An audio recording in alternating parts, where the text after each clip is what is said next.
always nice to have these warm, sunny days like this. Especially after a cold week. Yeah, but on the flip side of it, everyone always takes off, you know. They don't always stick around for other activities and things that are going on. So, what's going on? So, like the calendar said in the bulletin,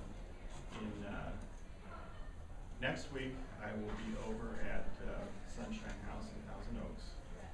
Me and my table, we're reeling up the south there, I guess. South, yeah, the south. You taking your table with you? Yeah. I'm trying to make, the table is supposed to be, that's the reason I built it to roll the way that it does, with the big wheels.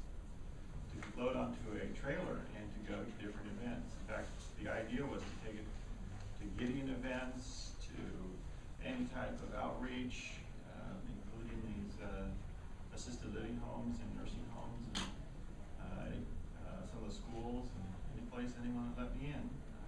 Go there and cook and do a presentation. And so it's designed heavy and it's designed to roll, so that's what it was designed for. Unfortunately, I haven't got the trailer finished that I wanted. The trailer was supposed to be a old boat trailer that was converted so that the mechanism that pulls the boat in would pull the table in.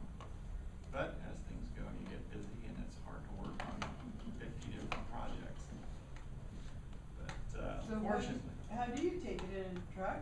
well, fortunately, U-Haul has low trailers that are designed for just about anything. You know, it has a very low gate on it, and you can push it up into the trailer, and have a variety of straps that hold it down.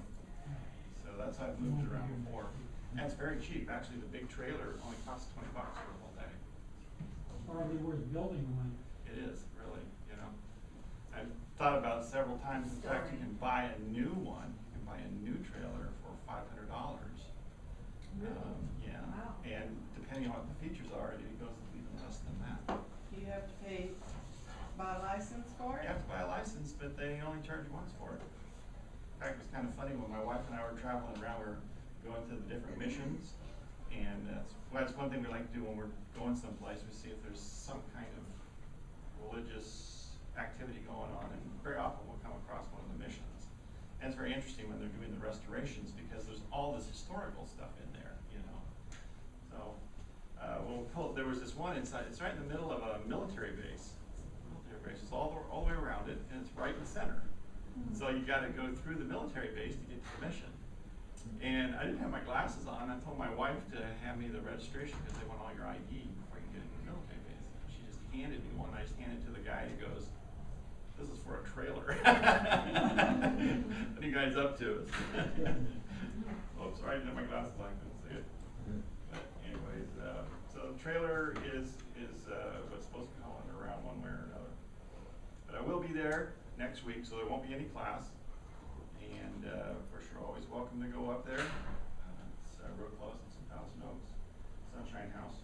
Small little group, and I like the way they do it. My mom is at that facility, and it's really worked out well for her because she is one of the people who said, "Never put me in one of these nursing facilities." Well, her dementia got so bad, and her ability to control some other functions of her body got so out of control that we just had to do that. And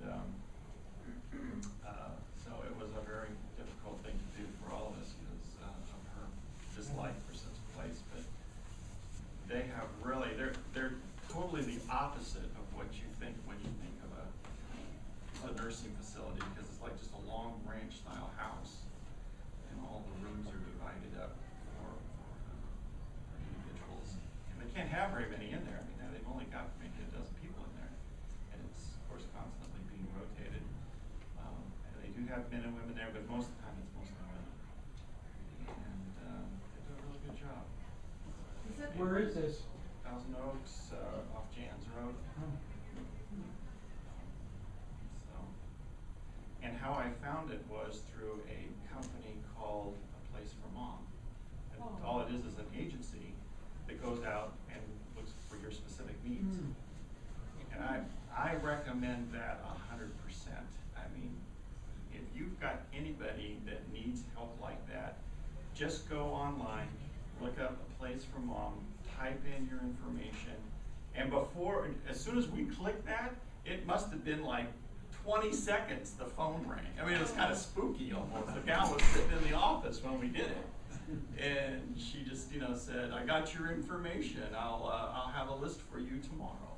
And she did. She had a list of places, and my wife and I started going around talking about it. That saves so much time and effort because, when you go to the place itself, of course they're going to tell you how wonderful it is and how they can take care of everything for you. And checking around, and you can talk to the residents and everything. But it's so time consuming to try and check every single one of those like that. You really need somebody to be an agent for you to do that legwork ahead of you. Or do they charge you, or do they No. nursing homes? They must get it from the nursing homes because they sure didn't charge us anything. And let's see, and then that's next week, so Noah's going to be here next week. And then the following week, I've got Sandy Hancock coming, and she's a Christian women's motivational speaker. And, didn't I say 2 weeks? Yeah. 2 weeks, yeah, 2 weeks, 2 weeks, yeah. In 2 weeks, she's going to be here, so, and that if, I'm going to have some details for you. I think I'll probably have them on the website. But if not, it's also going to be in the newspaper as well. So you can direct them towards that, or you can always direct them towards me. Now, what has been happening lately? Well, you see this nice lady here? Her name is Dr. Helen Vaughn. And she was on the television the other night. And she had a whole program that got my attention. She went on to say that Christianity has hijacked Pontius Pilate. What a strange thesis. Now, well, where is this woman coming from? What's the scoop here? What is she? She claimed that the Christians yanked. Oh, National Geographic. Our old friends from National Geographic. Go ahead, Don. What you had? I was just going to ask if she was trying to claim that Christianity lays claim to the person of Pontius Pilate alone, and it's just. Well, let me tell you her thesis. Her thesis is that when Pontius Pilate confronts Jesus, and instead of having him executed, he talks to him and then says to the group that had assembled, who should we crucify today, Barabbas or Jesus? Now she's saying this is total fiction, that this had never happened, because, okay, this is what I'm waiting for, because, you're totally undermining all of this Christian history here, because, are you going to sneeze? Oh, okay. You're gonna sneeze. I was, but I was waiting for you. And I was waiting for you. Because it's not in his nature to do that. What? What? Exactly. What? It's true, Well- it's a weekly. Well, because Roman governors usually send out garrisons and they arrest people, and then if the thing gets too big, it turns into a small war, and they will just arrest people and crucify people, and it's true. Pontius Pilate had done that. He's got a history of doing that, and he did it later on too. Now, so the next question would be, but is it is it within his power to do that? Well, yes it is. Of course it is. I mean, he has a lot of latitude. He can do those kinds of things. You got to think of the power of a Roman governor like that. I mean, even a governor in our time can do what if a person's going to be executed? Commuted. Commuted. Even today he can do that. And the governor today has like almost no power compared to a governor of Rome like that, a governor in his situation. So was it within his power to do it? Yes. And why would he do that? Well, Pontius Pilate, later on in his life, he executed people in large groups that got out of control, and this made Rome mad. Well, why would that make Rome mad? I mean, just think about it for a second. If you can control a mob without killing them, you got people who's going to pay taxes later on. So you can go through there and you can slap a few people around and you can bully them and you can hurt a few people and you can terrify them, but you got them under control and they'll pay taxes later. I mean, think of it from Caesar's perspective. It makes sense to do that, doesn't it? Try that first. Try that approach first.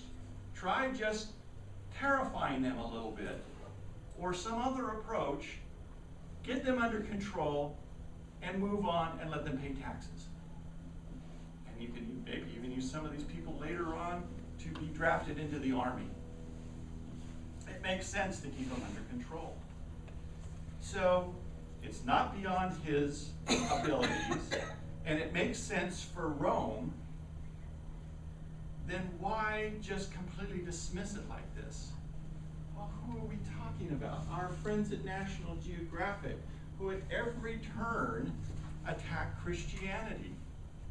So, to me, when I'm listening to this lady, this doctor, attractive, blonde woman here, with a nice, pleasant voice, trying to undermine Christianity for our own sake. Her thesis is that if the Christians could hijack Pontius Pilate and get him on their side, then you'd have something that's palatable to pass on. You could say, well, look at Pontius Pilate thought Jesus was okay. So consider our religion, would you? Not such a bad thing. The crowd, the Jews are the ones that crucified Jesus, not the Romans. Pontius Pilate tried to get out of it. So we made that up so then we could promote Christianity. But there were people around during the time that the Gospels were written. Now there are those who will argue that the Gospels weren't written for 300, 400, 500 years afterwards. The overwhelming evidence shows that they were written within the lifetime of the apostles. If that's true, then someone would say, if I wrote down that Jesus and Donald Duck were together, and you were there, you and I were together with Jesus, you'd say, Steve, you're a fool. You have to take that out. That's not the gospel. That's not what happened.